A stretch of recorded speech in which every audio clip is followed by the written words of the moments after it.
Hello everyone, selamat datang di channel Rajartan. Di sini kita akan belajar mengenai dasar manajemen proyek. Nah, di video ini kita akan mengenal apa itu manajemen proyek. Nah, berdasarkan penjelasan dari PMBOK, manajemen proyek adalah pengetahuan, keterampilan, dan teknik yang diterapkan untuk kegiatan dalam memenuhi kebutuhan proyek. Manajer proyek ini mengacu pada proses pekerjaan, pembimbingan, untuk mendapatkan hasil yang memuaskan sehingga tim proyek akan mencapai hasil dengan menggunakan pendekatan seperti prediktif, hybrid, dan adaptif. Nah, kalau kita berbicara tentang manajemen proyek ini membutuhkan sebuah tim. Nah, siapa yang memimpin tim ini? Memimpin tim proyek adalah seorang manajer yang disebut dengan manajer proyek. Tugas dari manajer proyek adalah ditugaskan untuk memimpin tim proyek. Manajer proyek ini mengelola proyek yang sedang dikerjakan. Sudahkah memenuhi daftar periksa atau belum? Proyek ini selesai pada tepat waktunya atau tidak? Seperti itu. Nah, di sini jelaskan juga sebuah tim manajemen proyek dijalankan oleh seorang manajer yang telah ditugaskan oleh organisasi pelaksana untuk memimpin tim yang bertanggung jawab untuk mencapai tujuan proyek dengan melakukan berbagai fungsi. Nah, seperti itu tugas dari manajer proyek. Kemudian, untuk menjadi seorang manajer proyek, setidaknya harus mempunyai pengetahuan mengenai prinsip seorang manajemen proyek, yaitu satu, tanggung jawab. Ya, seorang manajer proyek ini harus bisa bertanggung jawab terhadap proyek yang diembannya. Kemudian menghormati. Nah, dia harus bisa saling menghormati, baik itu terhadap klien, terhadap tim, dan terhadap siapapun yang terlibat dalam sebuah proyek itu. Kemudian dia harus adil. Dan yang keempat, yang paling penting, dia harus memiliki sebuah kejujuran.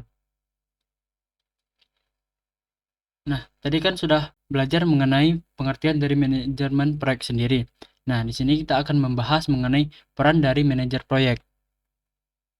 Nah, yang perlu digarisbawahi, manajer proyek di setiap perusahaan memiliki tanggung jawab yang bervariasi, tergantung pada proyek, industri, dan perusahaan tempat dia bekerja.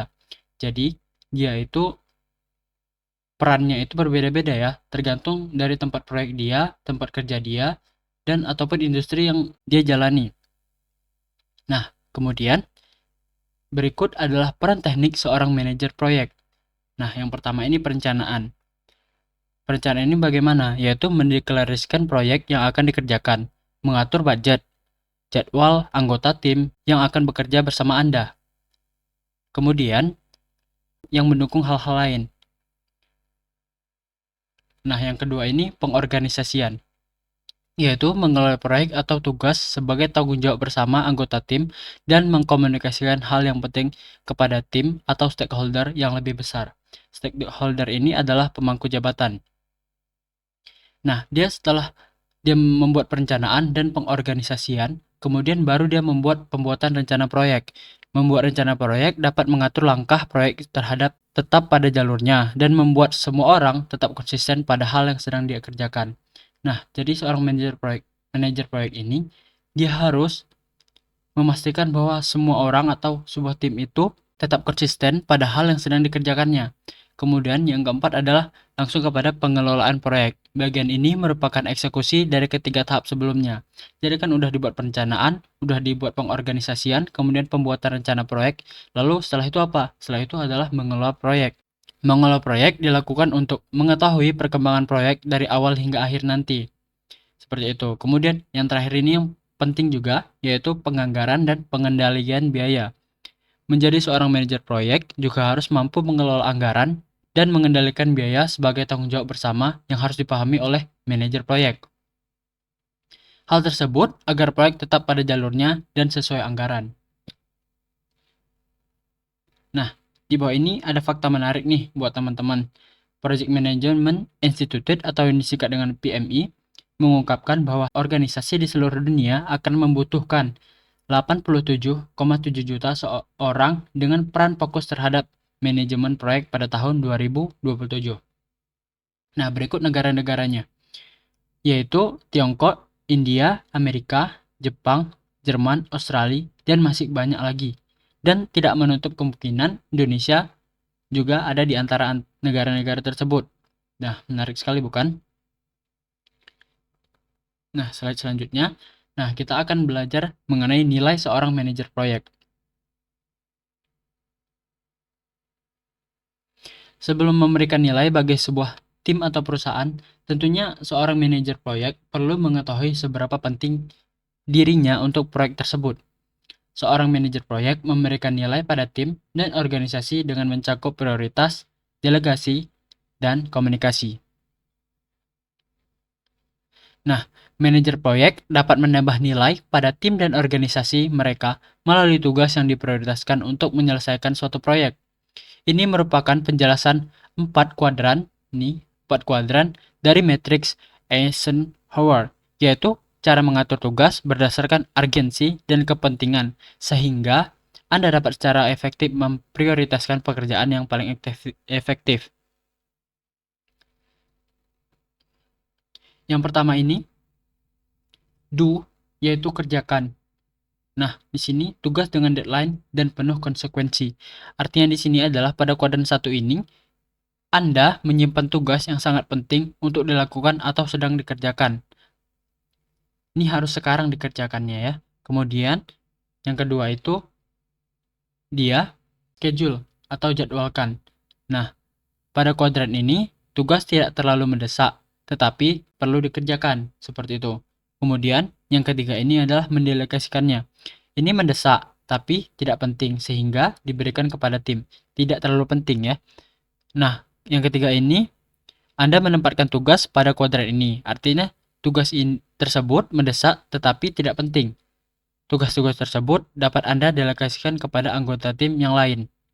Ini mendesak, tetapi tidak penting, jadi bisa dikerjakan oleh anggota tim untuk memberikan pengalaman juga kepada anggota timnya. Kemudian, yang terakhir ini, delete atau hapus. Nah, kuadran ini adalah kondisi ketika Anda melihat hanya ada sedikit tugas yang tersisa.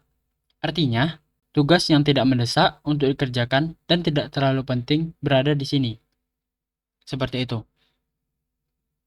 Nah, kemudian kita akan membahas tanggung jawab manajer proyek. Nah, manajer proyek identik dengan tanggung jawab teknis terkait perencanaan, pengorganisasian, pengelolaan tugas, penganggaran, dan pengendalian biaya, serta faktor-faktor lain yang membantu menjaga proyek sesuai anggaran dan tepat waktu. Nah, setelah mengatur tugas sesuai dengan prioritas, ada tanggung jawab lain yang diemban oleh seorang manajer proyek. Nah, berikut adalah 5 tanggung jawab manajer proyek. Yang pertama, yaitu mengajar dan membimbing anggota tim, kemudian membangun hubungan. Ya, hubungan antara manajer proyek, tim dengan tim itu harus baik. Kemudian mengontrol perubahan.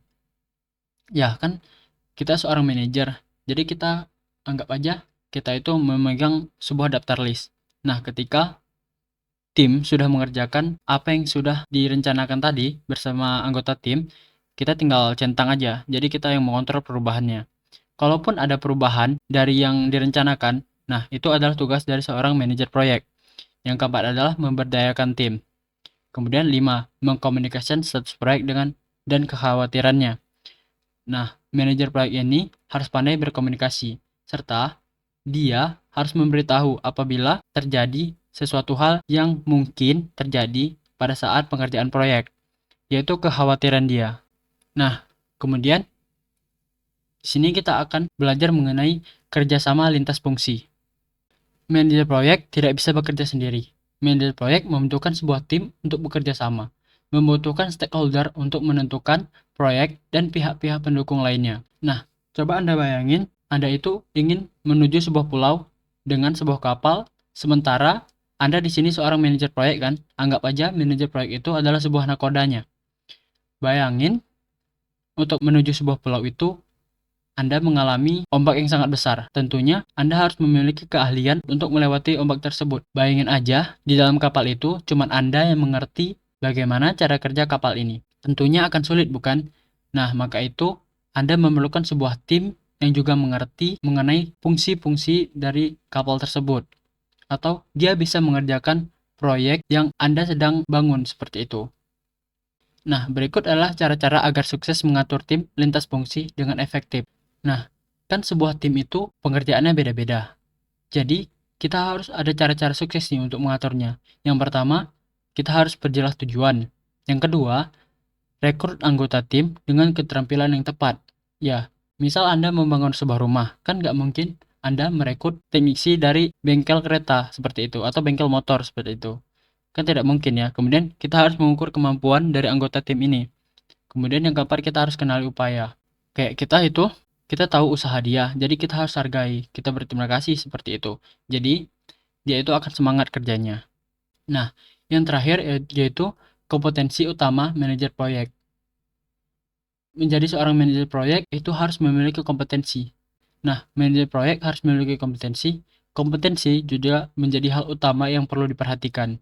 Sebelum melakukan sebuah tanggung jawab, tentunya seorang manajer proyek harus memiliki kompetensi utama yang perlu diperhatikan sebagai berikut.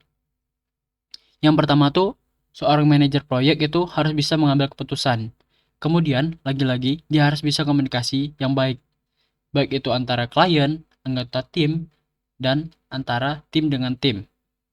Yang ketiga, keterampilan organisasi yang kuat. Ya, kalau nggak ada keterampilan organisasi, bayangin Anda itu mengatur berbagai macam tim, bukan hanya satu tim saja. Kemudian yang keempat, dia itu harus adaptif dan fleksibel. Nah, seperti apa? Seperti menilai kendala eksternal, kemudian rencanakan risiko dan tantangan. Yang ketiga itu, hitung float dalam jadwal Anda. Nah, yang kelima, menangani ambiguitas. Jadi seorang manajer proyek itu tidak boleh ambiguitas, dia harus mengambil keputusan yang tepat. Nah, caranya adalah dengan tetap tenang, ekspresikan empati, kemudian komunikasikan hal yang Anda ketahui dengan jelas. Yang kelima, buat keputusan dan patuh itu. Nah, yang kelima yang paling penting nih, yaitu percaya tim Anda. Oke, selamat kalian sudah mempelajari pengenalan manajemen proyek dengan sangat baik. Oke, kita akan masuk ke materi selanjutnya yang lebih menarik. Sampai jumpa di video selanjutnya. See you soon.